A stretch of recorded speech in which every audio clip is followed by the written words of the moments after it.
Good morning, everybody. Welcome again to another of the WealthTech Talks from the Wealth Mosaic, indeed our fourth one of the year already. I'm Stephen Wall, co-founder of the Wealth Mosaic, and I'm joined today by three panelists, and we're going to be talking through the topic of advisor, client, business, where to invest now from a technology perspective. I'll introduce or ask the guests to introduce themselves shortly. Just to give you a little background and admin, we'll be talking roughly 50 minutes. For those listening in, hope you enjoy the discussion. It will be available recorded after this, so you can access it again. You can send through questions, and we will answer those at the end in the last 5 to 10 minutes. So topic, what are we talking about? Well, we all know that technology and the technological investments that wealth managers need to make is a clear thing that has to happen for the industry. It is happening, it's probably increasingly happening. Things like the pandemic that we're all living through now, and we hope you're all well, have shone a light on where technological capability might be lacking in firms. And when we look at the industry, we often look at it from the perspective of the advisor, the client, and then the broader business. So the topic today is, where should a wealth manager invest across those three pillars? How do they determine that focus, and what do they gain from that investment? So I'm joined today by Anthony Bream, MD UK, Northern Europe and Americas at Wealth Dynamics, Nikolai Hack, Head of Strategy and Partnerships at Nucoro, and Tessa Lee, Managing Director of Money Info. We have a nice little structure for you today, which is going to look a little bit at, I'm going to ask the panelists in a minute to introduce themselves and to provide their opening statement on the topic. Then we'll look a little bit at the backdrop of where we are and where the market is now and how it's got here. We'll then look a little bit at things like the drivers of decision making and how then to deliver and be successful on whatever strategy firms take. And then I'll ask each of the panelists to introduce, to conclude their case and their point in time. So we go clockwise around the screen. Anthony, if I can start with you to just quickly introduce yourself and your opening statement on the topic. Sure. Good morning, everybody. Hi, Anthony Bream. So, Managing Director for Wealth Dynamics, and I've been working with clients in the wealth management space for over 10 years now, and I've seen a huge amount of focus on the use of technology, going all the way back to back office systems, mid office systems to help support risk compliance, and most lately, obviously, investments around digital, whether it's digital portals for clients, whether it's CRM, for wealth managers to get better feel and better visibility of their client base. And more often than not, what I see across that technology landscape is a mixture of systems being introduced into the organizations to satisfy different functions and different issues, whether it's compliance related or the trend of the day or just good practice to have those systems available. What I feel is missing, though, is the join of those systems together. So the advisors, the front office teams, the support teams are really struggling day to day to get good visibility, 360-degree view visibility of their clients, their prospects, the people that they need to service day in, day out. And I'm finding it very difficult to find the data necessary to really understand the signals that are coming from the noise of all the data that's available now, so they can really look at what's my next best suggestion, how do I proactively add value to my client experience, what are they interested in that I can help bring to the table to better improve our relationship between the advisor and the client. So my points I'll be making further in the call today are, how can technology focus now more on the advisor to help them come up to speed with the investment that's been made more towards the back office, the front office, and on the client side. I think the advisor is the sector of people that have been missed out and need more digital tools to help them. Great, Anthony, thank you very much. So you stuck your post in the sand there for the advisor. So Tess, can you please provide an introduction to yourself and your quick view on where wealth managers should invest? I can do, thanks, Stephen. So I'm Tess Lee, I'm Managing Director of Money Info. We supply client portals to financial advice and wealth management firms with a focus on a great client experience, on secure communications, on automating processes and services within those businesses, and most recently on advisor engagement. So for me, in terms of where wealth managers should be investing now, of course, I'm naturally going to say the client and the advisor, because it fits rather nicely with what we're supporting our firms on now.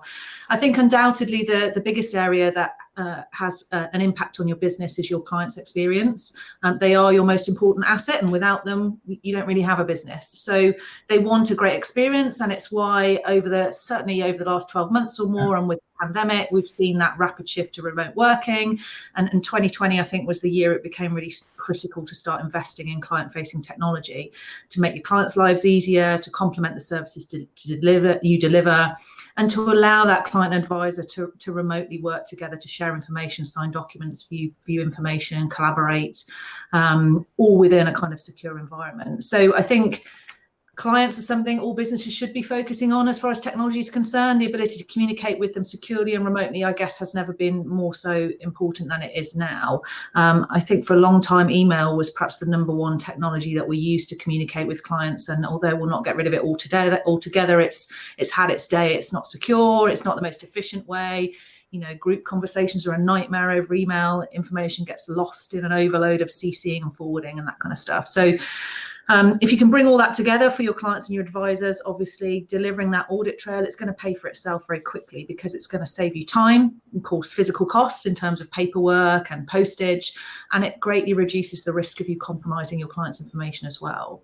But I think it's not now, and Anthony touched on this, it's not now just clients who can get apps on their phones to work with you. Everyone connected to the client should be able to stay in touch securely on the devices we're using every day to make advisors' lives as easy and as convenient as we have for clients.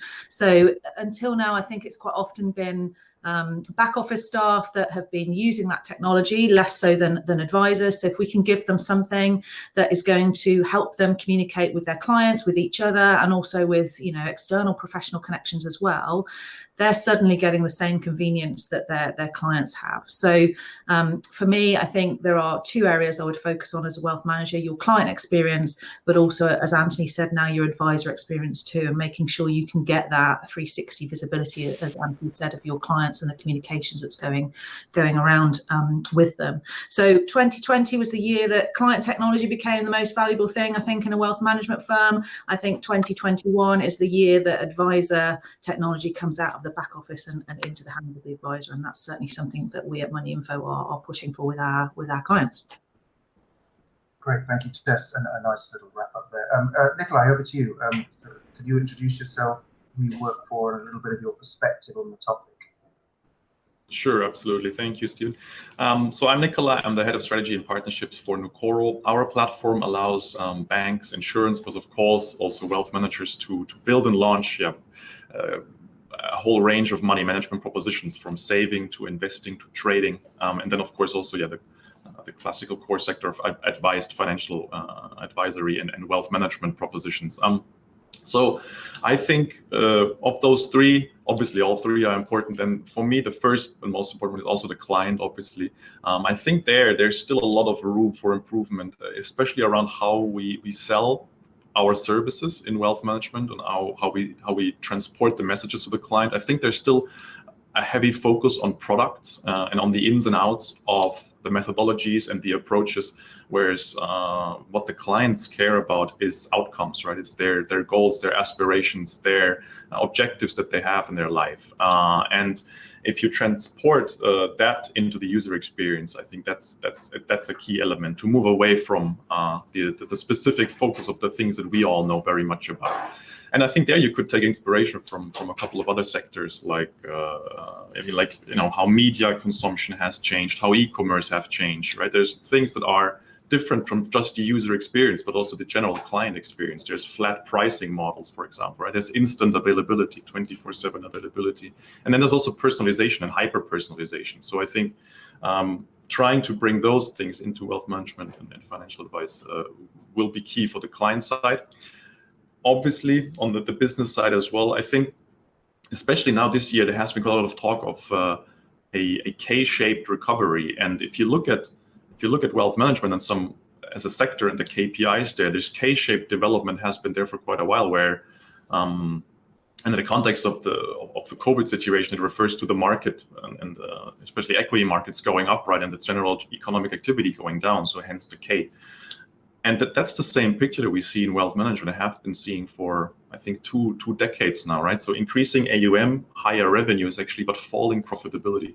So there's a lot of room for improvement along the entire value chain, from front, middle to back office, to increase productivity and to increase profitability, the bottom line in the end. And that's from onboarding clients, suitability checks, proposing portfolios, of course, KYC, AML, the execution, processing of transfers, of course, the entire value chain. There's a lot of room for improvement. So that would be my number 2 point, I think. Great, thank you all. Some nice context there, some good areas to go into deeper now. Anthony, coming back to you, if we look at where the industry has, or how the industry has got to where it is now, if it's been underinvested in advisor technology, how has that happened? The advisor is core to the proposition. How has there been an underinvestment in technology? How do you sort of describe it, where the market's got to?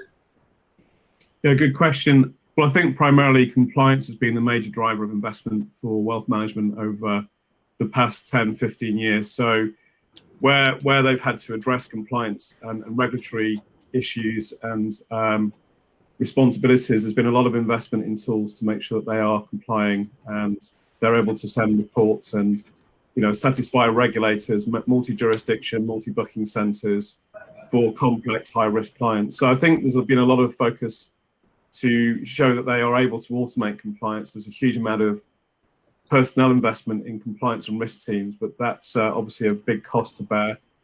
So a huge amount of reg tech firms are now out there who are helping to automate and simplify that process. But then I think if you look back sort of 5 years ago, CRM was adopted by the wealth management sector, but probably not very well. Probably didn't really understand the full benefits of CRM, what it could do to benefit the organization, not just from a compliance perspective, but also from, you know, prospecting, analyzing which products are being, you know, returning the most investments across the order book, the client book. So I think now what we're seeing is that there's a focus more on how do we give the advisors better visibility of the data that's there across multiple systems, but remain compliant at the same time. And of course, this year we've got the introduction of ESG. There'll maybe be changes to MiFID. Post-Brexit, there may be changes to rules around GDPR in the UK. I read today that the UK and Switzerland are looking to sign a deal for financial services that may introduce even more regulation across 2 of the major wealth management financial centres. So the real challenge is, how do we ensure our advisors are productive, they're adding value to their client relationships, but underneath quite a lot of shifting sand beneath them.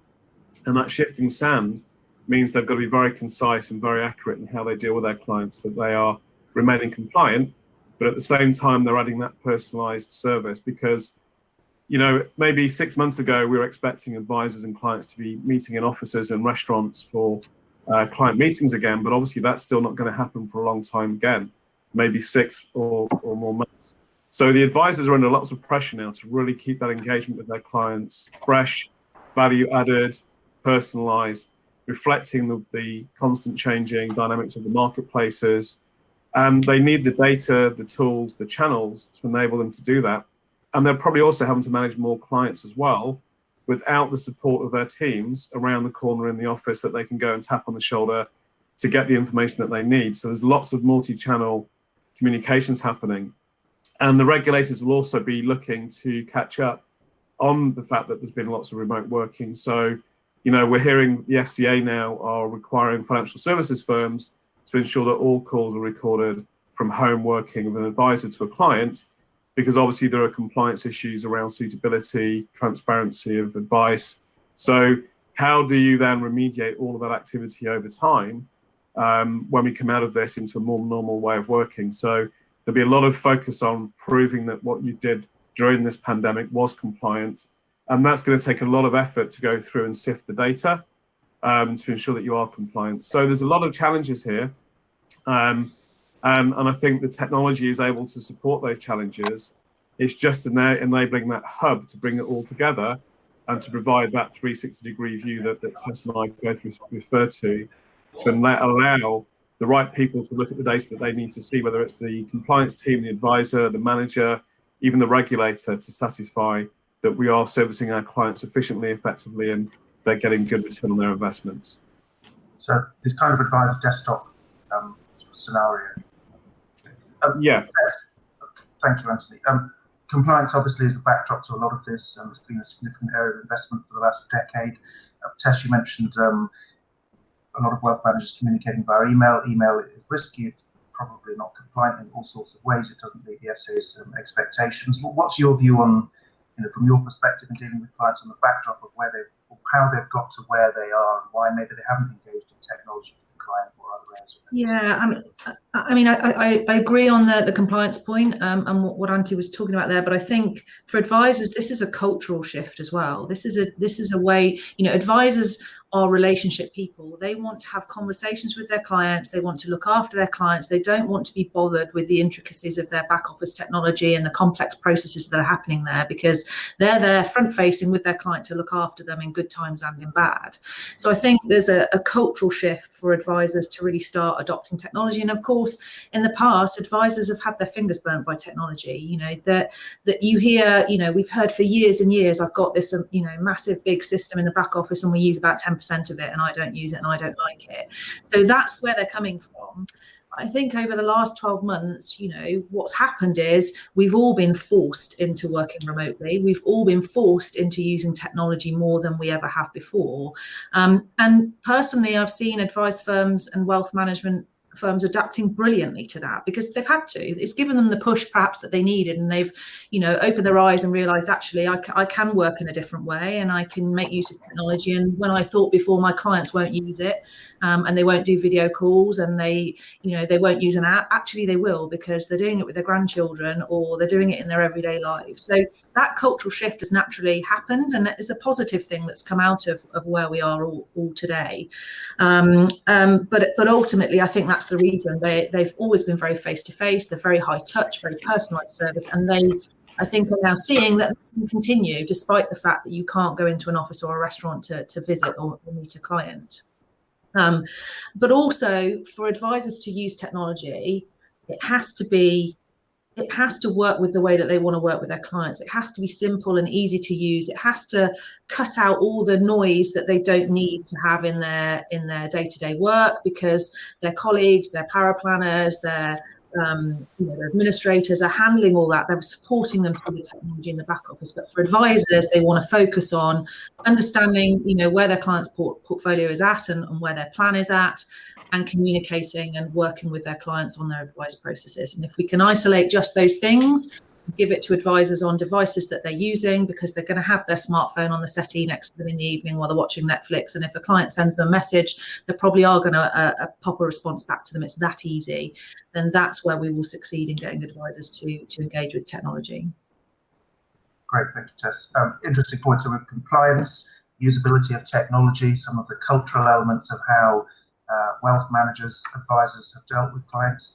Nicola, coming on to your K-shaped recovery, maybe, I don't know what your view is here, but wealth management's maybe had it easy historically, didn't necessarily have to invest in technology to solve issues because the economics of the business were good. Now they're less good, and perhaps in the future that downtrend will continue. Is that some of your thinking around maybe why they haven't invested as they should have done in technology historically? Oh, absolutely. I think the lack of competitive pressure or alternatives to look towards for clients was a bit, the underlying foundation for too much resting on your laurels. I think that's definitely the case. But that's the case in every industry, right? You're only forced to think about how you're conducting your business when somebody else might take some pieces of your pie, right? But I totally agree with what Tessa had said, that I think there's quite some interesting and successful movement now because we're forced to adapt to the situation, how it has changed. But I also think that just shows that there was a lot of catch up to do because of how much pronounced underinvestment there was over many, many years. And we looked into, it's not a study that we did ourselves, but we looked into this where wealth management, private banking sit in the ranking of R&D expenditure. And if you look at, and that's of course when we talk about private banking, that's a different market structure than wealth management per se, and especially also the UK is a bit different from continental Europe there. But among the biggest sectors of across Europe, actually, in R&D expenditure, banks rank behind, automotive, pharmaceuticals, technology, consumer electronics, everything, and of the 1,000 biggest companies investing into R&D, I think there's 50 that are banks, and none of them are private banks. And that's just, I know, again, a bit of a different market structure, industry structure, but I think it's exemplary. It shows a bit how there's a bit of a lag and still catch up to do.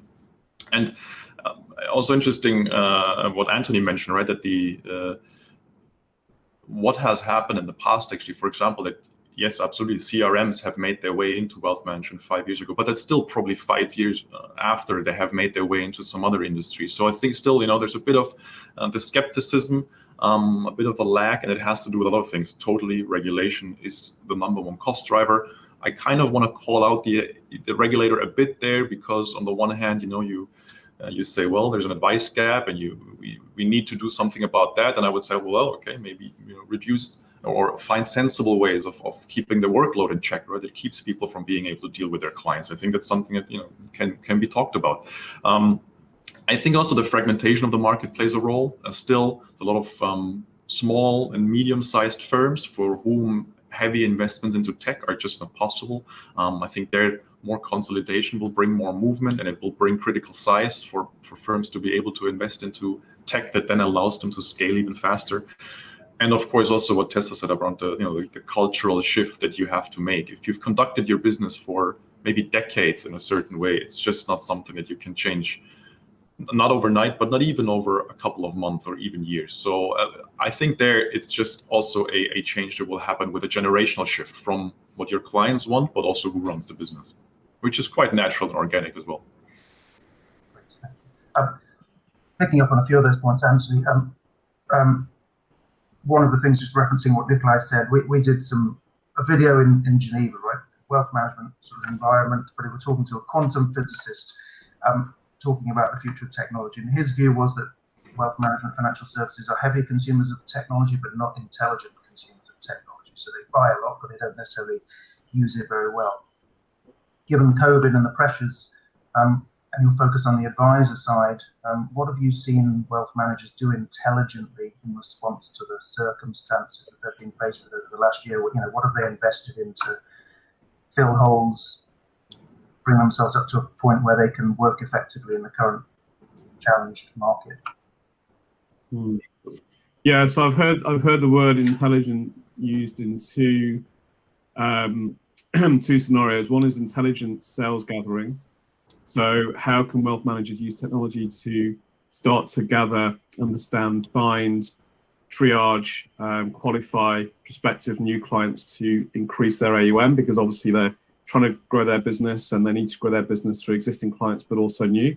So what tools and techniques are out there that are able to help really drive better visibility and better access to those prospective clients? And we're seeing a number of techniques around that. One is the use of LinkedIn. In fact, we had a call with a client of ours this week who's been looking at using LinkedIn to start to get better visibility of the network between their current clients and their clients' networks, and can they tap into that network to prospect and find more business that way. And then there are specialist companies that are out there, firms like Cartesian, that are also now working on that sort of B2B sales prospecting in an intelligent way, because the word of mouth network is now obviously harder. So they've got to engage digitally with the prospective client base. And I think a CEO of a fairly well-known branded wealth manager in the UK was on a panel a few weeks ago saying that his kind of biggest concern right now is how do they find new business through digital channels, and because obviously the access to those people through traditional channels is very limited. And the second area I hear the phrase intelligent is onboarding or KYC, because again, firms are very now driven towards digital onboarding, and they need to be able to do lots more checks and balances digitally quickly, so they can assess the risk appetite and the risk exposure of new clients and entities to their business. And they're looking at ways of doing that more quickly, more efficiently. and also in a way that is less intrusive to their client and their prospect. So the mantra there is, capture data as early as possible in the sales prospecting side and reuse that data across the whole life cycle. So through onboarding and through ongoing client service management. So try and reduce the amount of intrusion on the client and the amount of time they have to spend providing the data that's asked for. And I think the one thing I'll just sort of kind of add to the pot in this conversation as well is the fact that, wealth management up until recently, they've all differentiated themselves through fee structures, through personal relationship cultures, through marketing campaigns and very lavish sort of events that make people feel special and sort of VIP status. Again, that's more and more difficult to do now. So how do you keep and maintain that level of emotional connection and relationship with your client? And Tessa referred to this, so that the client still feels confident with all the turmoil in the market through COVID and Brexit and the US elections and the markets being very fragile. How do you really make your clients at home worrying about their money, make them feel, they are being looked after, that they're being their money's being invested wisely, the returns are there, and there's a longer term, feel good factor coming through. So again, how do you make that connection emotionally with someone who you're not actually physically sitting with and reading the body language or reassuring? So the cultural side of it is also critical. So I'd add to that pot, how do you do intelligent relationship management through digital channels when you're not actually seeing the person that might have concerns or anxiety? So we do a lot of work with our clients looking at sentiment analysis, measuring the sentiment of clients through their communications, whether it's through a phone call, an email, a secure chat, a letter, and really starting to give the advisor priority cases where a client is showing maybe negative sentiment. Maybe that's anxiety driven, or they're frustrated with something, or they have a complaint, or they haven't had a response for a while. So trying to help the advisors be one step ahead of their client to preempt that situation from happening, or to stop it happening more often, so they can really kind of then get into that client relationship and readdress the balance so that they don't lose that client to another business. So I'd say that there's 3 areas there: intelligent sales gathering and prospecting, intelligent KYC and onboarding, and intelligent relationship management. Great, a lot to cover. Thank you, Anthony. Very interesting. Tess, I suppose from the client side, coming back to what you mentioned about, I suppose, culture, how have you seen wealth managers react and invest and focus on technology to support their current challenged needs? But for us, I guess we've seen two key areas. From a client-facing perspective, and I said this before, it is all about that communication and that high-touch communication. And we've seen advisors seeing that technology doesn't need to take away from that. Their community, they've had access to their clients 24/7. Their clients have had access to them 24/7. We've seen excellent use of video across the industry, both from a meetings perspective and transcribing that video and sending it through the portal for meeting notes, and realizing we don't have to type those up anymore. Although I would say that transcript tools are quite amusing sometimes. If you record a video and read back the transcript, sometimes pronunciation gets a little bit lost, which is highly amusing. But we've seen some really good examples of them streamlining those review processes using technology to deliver information down to the client much quicker than they could before. But also we've seen lots of firms delivering their own custom content out to their clients. So recording videos, giving market analysis, giving them commentary about what's going on, to put context around the information that the regulator makes them provide. So if they have to provide drop notifications or periodic reports and the news isn't so great for the client, they're cleverly using video and commentary to put that in context to the client, so the client isn't just going to pick the phone up and say, what's happening. They're not going to worry about it.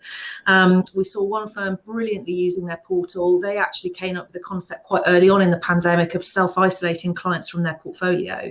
So because they can configure what the client sees, they were able to take the portfolio away from front and center, present some nice custom content, some reassuring content, use communications and documentation and secure messaging, and just push the portfolio information back a little bit so that, you know, clients don't need to focus on that. You know, there's a recovery coming and they've just got to sit tight and hold tight. And they were very clever in the way that they presented information to their client during turbulent times. So from the client's perspective, it's all about how you communicate with them, how you give them that reassurance, and how you continue via face-to-face on a video rather than in a room, that communication with them. And then secondly, it's how they're looking at automating processes that typically have been very onerous and very time consuming for them. Periodic reporting is a great example. We saw stuff in the press early on about how firms were having to send people back to the office during lockdown to print and post reports and send them out to all of their clients. And this was now not only time consuming and onerous, it's now dangerous as well because, you know, there's a pandemic going on. So automating a process like that and delivery of those reports on an automated basis straight down to your client's secure login when they get a push notification on your app, you know, not only, you know, takes the risk out of that process now, I guess, but makes it so much more efficient, so much more cost effective, and a great experience for the client and for the people in the back office that typically have had to chug through all those reports and, you know, post them out to clients. So really those two key areas, the client communication side and the automating of advice and wealth management processes, is where we've seen firms really flourishing and really doing well over the last 12 months or more. Great, Tess. And yeah, let's not touch on the post office because I'm still waiting for post from December. So if there are any client accounts out there, they're probably stuck in a basket. Great. Some good points around sales automation from Anthony, or in terms of prospecting, we're talking about automation and really giving tools to engage with clients. Nikolai, what about from your perspective? What have you seen firms do, you know, in the course of the last 12 months in response to the pandemic to improve their technological capabilities? Yes, so of course, I mean, automation across the entire value chain, across all functions is a key area. And then I think the details of, okay, what do you automate? I've seen some interesting things there. And because we also work with big organizations in banking and the insurance space, it's sometimes a bit of a different scale of what kind of tech you implement and what you do and what's possible as well. But there's and you know, as things evolve and as the technology evolves, that becomes available also on a smaller scale to be done cost effectively. And one of the most interesting things, I think, is the creation of content and the guidance and the context creation for the client to give a background and additional information about what's happening with their money without a human person being involved in that process. So based on portfolio movements, based on market movements, based on, you know, news reports you create, and through natural language processing and natural language generation engines, you create content for the client that does not or is not different to what an advisor would be able to provide in an email or in a message that they would send. I think that's very powerful, because then if it gives, especially at critical moments, which we had plenty of over the last, especially if you go back almost 10 months from now, when it was March 2020, very critical moment for a lot of firms, where on the one hand, you had to deal with a completely new work environment where everything changed for you. On the other hand, your clients required a lot more attention. They needed a lot more hand-holding because it was a very volatile market for a couple of weeks. So there, everything that helps you automate, being able to be there for your clients without actually having to be there, that's very interesting, I think. I also, then a couple of other things, I think breaking down the barriers between the different products, you know, pensions, protection, saving, investing. We look at those differently because they're regulated differently. They have different revenue streams. For the client, it's still money, you know, it's their financial future. Maybe bringing those together more, I find that very interesting, and what tech enables you to do there. And I think also the fluidity of the channels becomes very important, that you go from obviously being there for your clients and as a person, but also allowing them to self-service and do as much as they want on their own without having to involve a person and without having to come to you and take your time, which will allow you to do other things, maybe prospect more clients, prospect more business. So, and especially I think there it needs to be as frictionless as possible, that the clients can move from maybe being even to to the entirety, to the entirety of activities, being fully self-serving, but whenever they want, they can rely back on the advice, guidance, and also security and safety inducing element of an advisor being available. I think that to work on those channels being less siloed, I think would be very important. It's something that I've seen happen more. Interesting. Thank you, Nikolai. And actually, if we just stick with you, we go back the other direction at this time. So we're looking at now drivers of decision making. Some of what you've mentioned there, to me, would come down to cultural mindsets, to giving the client the opportunity to self-service. Is the industry ready for that? Do they trust the client enough to be able to do that?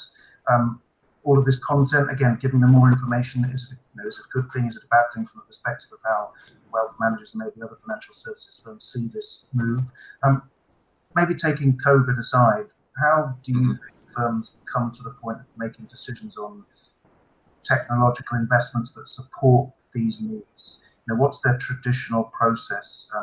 How do they think about the risk of it and the benefit? Can you give us a view on maybe where the industry's been historically in making these investment decisions? Yeah, I think generally that I encounter, because we have the different views. Like I said, we also deal with clients in the banking sector, in organizations in the banking sector, insurance sector. So I encounter more skepticism and technology skepticism in wealth management or in private banking and other sectors. And I think it has to do with also something that Tess mentioned before, or that we all know, which is at the very core, of course, this is a relationship-driven business, right? It relies on the sometimes very intimate and year and decade-long relationship individuals have with each other. An advisor who knows you as an individual and your situation and your family very, very well. And that's because they're able to service you very, very well. So that just alone the term, robo-advice, for example, I think it has done itself a big disservice, because it sounds like robo sounds like no people involved. It takes the person out of the picture. And that's not very attractive for a business that runs and relies on even if it's not face-to-face, but at least the human interaction factor, right? So what I would encourage everybody to do is to also just look at that and maybe move away from robo, but look at digital advice, because that's really what it is, right? And then there's something to win for everyone. Then obviously the client experience changes, but also the work of the advisor changes, what they're able to do, how they do their work, what they spend their time on, and what they should spend their time on. I think all of those factors it requires a mindset shift, of course, to a degree, which is coming anyway, naturally, or forced by the means of competition. And then just generally, right, as a firm, what options do you have, right? You can build, you can buy, you can partner, right? And you need to build yourself. That's something which needs critical mass, because you need to be a relatively big firm to have the IT and the technology capabilities within your firm to be able to build yourself. You can buy a player, and the important thing about building is it never stops. I think that people tend to forget that. Building, you're not finished. It's an ongoing task. You start somewhere, but then you have to iterate. You can buy, obviously.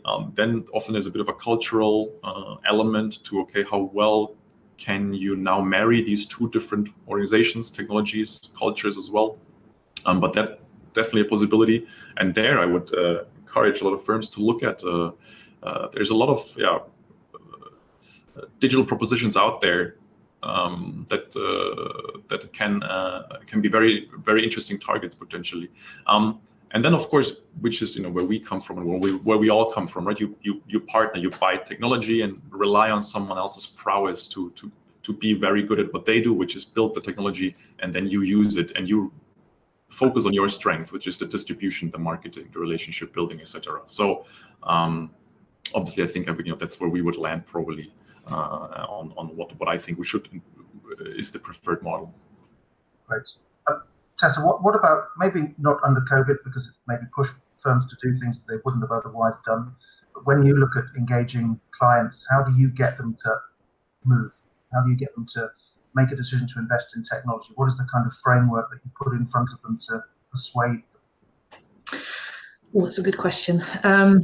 as well as a good demo, obviously. Love a good demo, but I would say to anybody out there that's looking at tech, don't let us get away with a standard demo ever, because for most firms, choosing to invest in technology is about solving a problem that's in their business that they know about, whether that is cutting out costs, whether it's delivering a better client experience, whether they need to automate stuff, whether they need to cut out paperwork, whether they want to service more clients more profitably. All of these things are drivers for them looking at technology, and it is a cultural mindset shift, as Nikolai said. I totally agree.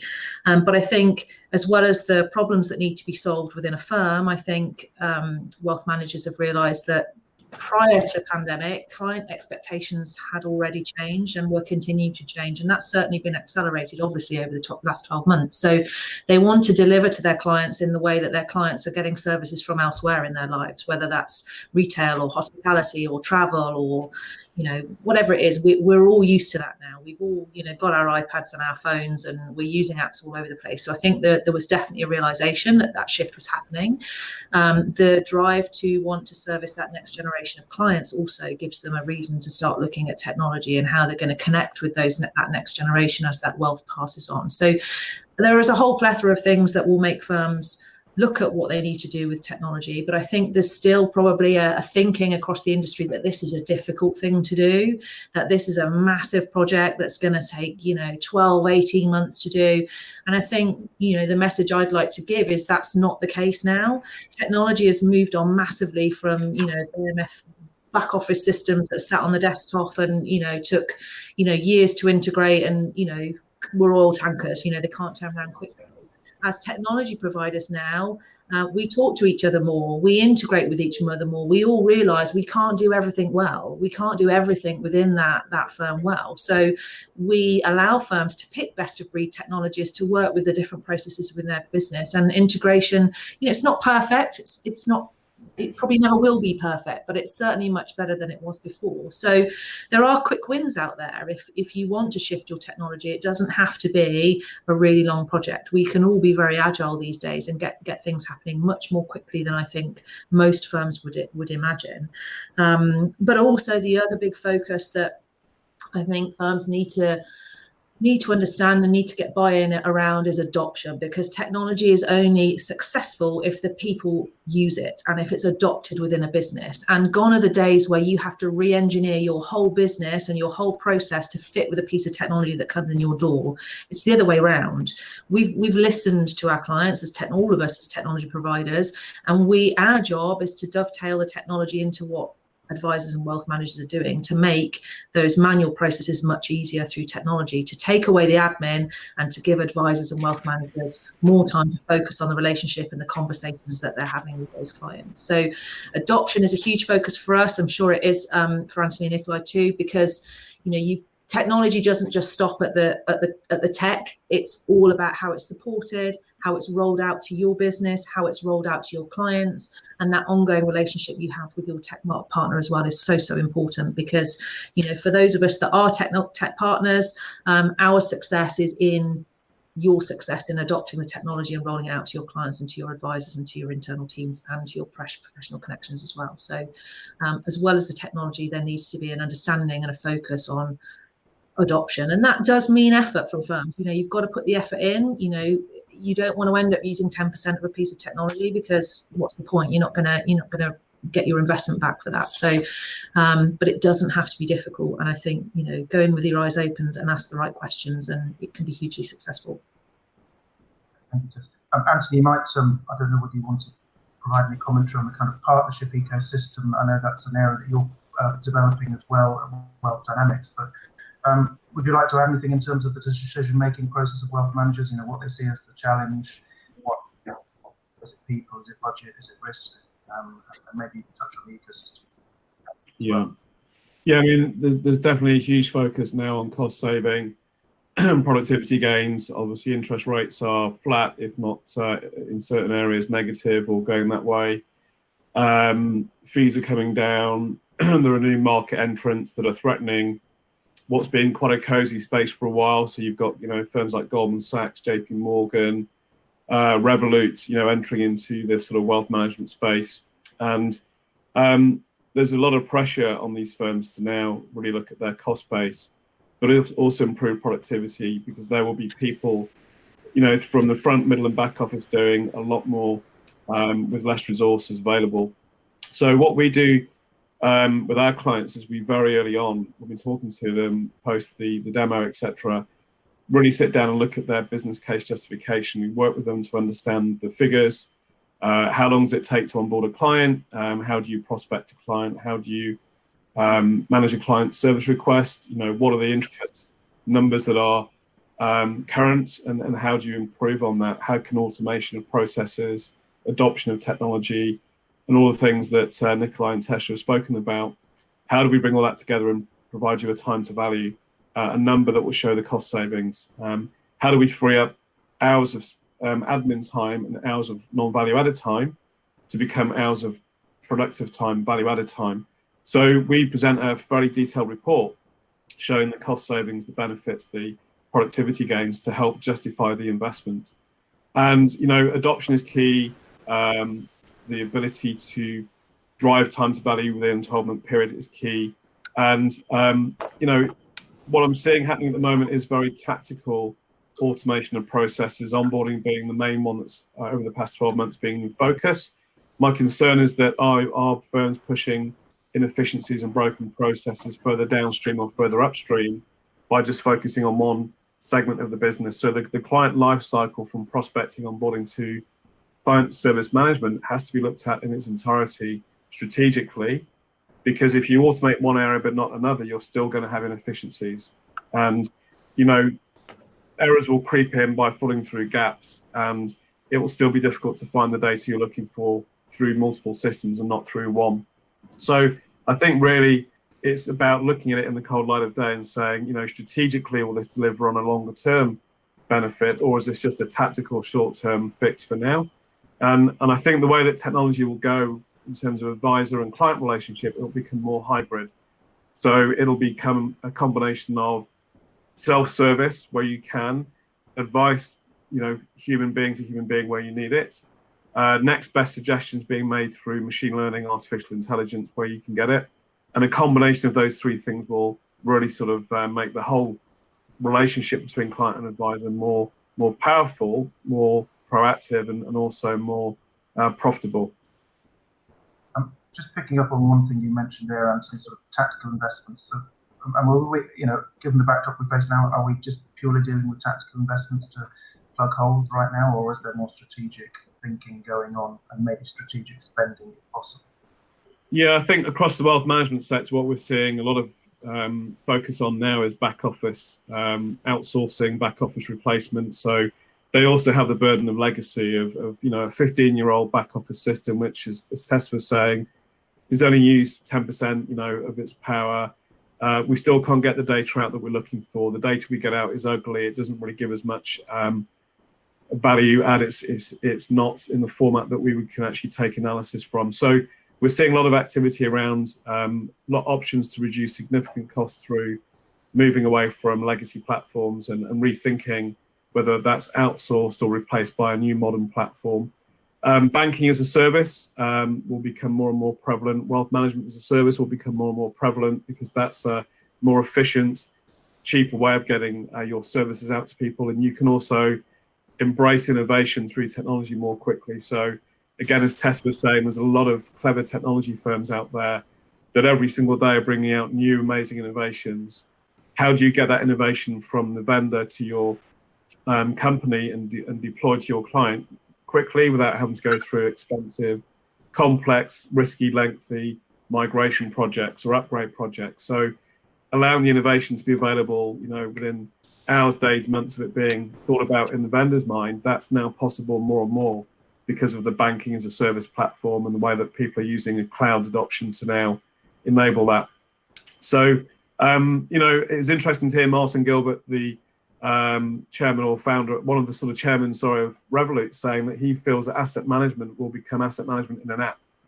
Now, someone who's working close to the front line on one of the world's most successful, you know, challenger banking platforms out there, seeing the potential could be asset management in an app. Well, how about wealth management in an app? You know, that's there, right? The potential of that happening is very, very close. But culturally, as Nikolai was saying, culturally, there's a big shift of how firms adopt that and how firms move away from human being dependency to technology dependency. But technology will be a significant differentiator across the wealth management sector in the next 10 years, 100%. That will differentiate firms more so now than ever. So, you know, fix the back office, the plumbing, but really focus on the front office experience for the advisor and benefit both the advisor and the client in the use of digital for that. Great, thank you. Tess, you're obviously familiar with the idea of, I suppose, wealth management and apps, sort of in terms of what you're doing. Sort of SaaS model in wealth management is where you're playing. So this is that's a strategic view. What are the kind of, when you talk to clients and you think about how they can better engage and invest in technology to support clients, what are the easy wins? I mean, are there easy wins, or is this sort of big strategic plays that they need to undertake? Or can they take some low-hanging fruit and engage gradually and piece by piece? Definitely.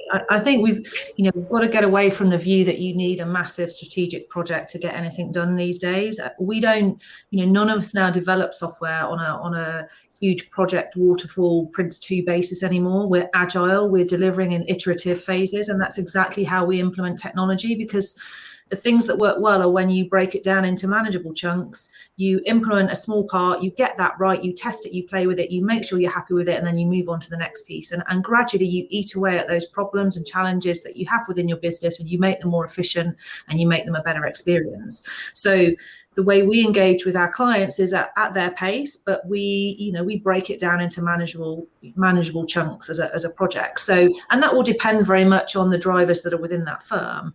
For some, it is about reporting processes, and they want to get that right. They want to automate that. They want to make it more efficient, and that will be our number one focus. For a lot of firms, it's around secure communications and how they deliver information out to their clients and talk to their clients securely using the portal. But it is all about that gradual adoption of technology, building confidence with the people in the business so that they're bought into it, they understand it, they can work with it. Because if you've got confidence in your technology, you've got confidence to put it in front of your clients.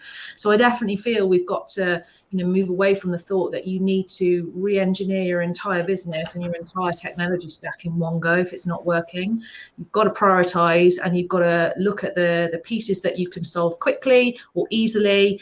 There will be some that are longer term, and you can bite it off in manageable chunks. And there are lots of technologies out there that you will want to use within your business at different times. You need to be flexible with that. But for us, the one thing that needs to be consistent is your client experience, and that's why integration is so important. Because if you've got a consistent branded app for your clients with their experience, with their data and their communications going through it, you can unplug and move things behind the scenes and sort those out as you go along. But your client's not retraining on a new piece of software. They've got a consistent experience, and they don't know that the swan's on the front end and the legs are kicking under the water, things are happening. That's important. So client experience is critical to a business. Get that right, and then you can pick off the other elements as you go, and you can start to automate more of your processes and run it on an agile basis, just how we develop our software. Learn from what you've done, listen to the people that are using it, move it on to support something else for them. Yeah, and Nicola, I think you probably work in a similar way. You obviously work across different elements of financial services, and you mentioned that wealth management is perhaps maybe a bit of a laggard, but it's not at the top in terms of investment in technology. It's maybe a little bit more reticent because of its backdrop, because of the personal service and relationship. So what is it you recommend firms to do in terms of engaging here and investing and moving things forward? Do you have some examples you can share with us? Well, I agree, and also for the sake of discussion, we'll disagree a bit with Tessa. Absolutely. If you are on a path of modernization and have some idea of a roadmap of what you want to do, then absolutely, totally. It needs to go in iterative steps. The waterfall rollout of the big monumental change is one, overwhelming, and then two, not very successful, just because while you roll out what you've planned to roll out, that the world has moved on probably, and you need to change some things. So, however, I will say that some things can't be fixed. If you are, and your business also from a technology perspective is in a state where there has been extremely pronounced underinvestment for a very, very long time, you probably need a quite fundamental change. And that means, really throwing out the old and bringing in something new, whether it's a completely new system landscape or a new platform on which you build, or maybe even if you think of the biggest possible steps, launching a sub-brand, a flanker brand or something, right? Which is outside of the pure tech play, but which is a commercial play, of course. So, of course, these are big decisions and big steps to take, and it's the uncomfortable steps to take, because it's also the ones that carry a lot of risk, obviously, because it's strategic and not operational anymore. And I think, and that's true, but that's true across financial services, because dealing with money makes you conservative to a degree, because you have to be, because it's not your money, it's someone else's money.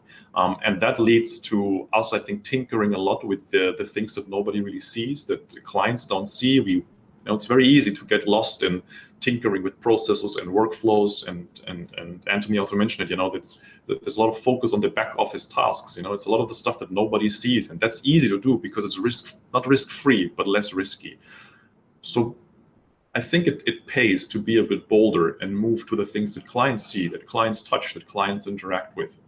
Although, like I said, those are the harder steps to take, definitely. Fantastic. But it pays. It pays off. Great.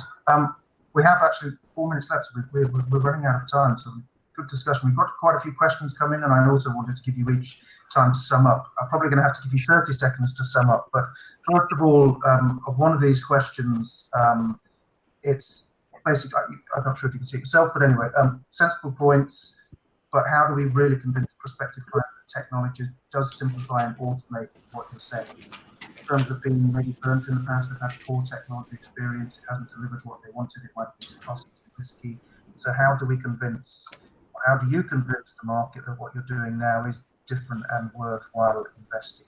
I don't know, Tess, do you want to take that one first?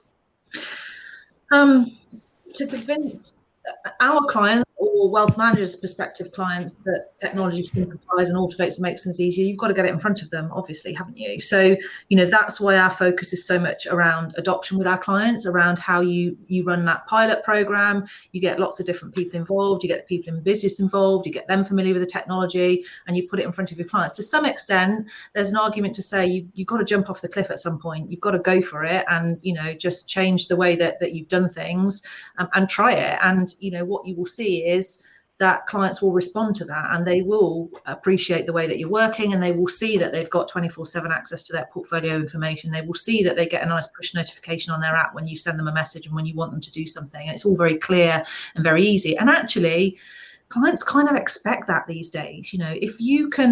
If an advisor, you can use WhatsApp to communicate with your friends and with your family, why can't you use an app to communicate with your clients on your phone? Why can't it be the same? Because it's what they're doing in their everyday lives. So I think we are beyond now the days where you can say, my clients won't respond to that, they won't use the technology, they won't like it. We might have got away with that pre-March last year, but certainly the world has just shifted, hasn't it? And we know it.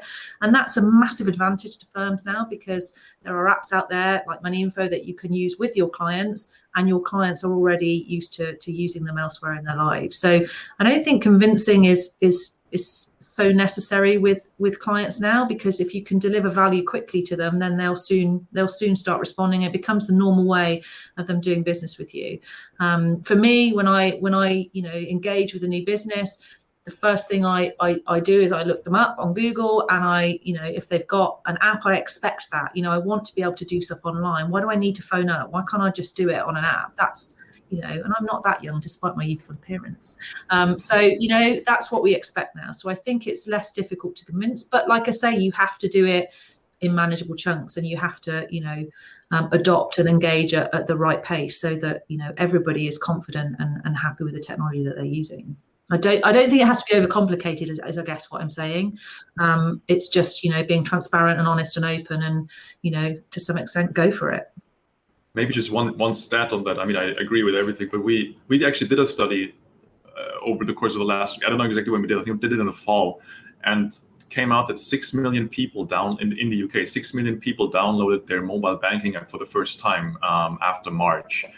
They're not going to delete this app once they started using it, right? This is not going to go back, obviously. So I think that's something we all know and are very aware of. Yeah, absolutely.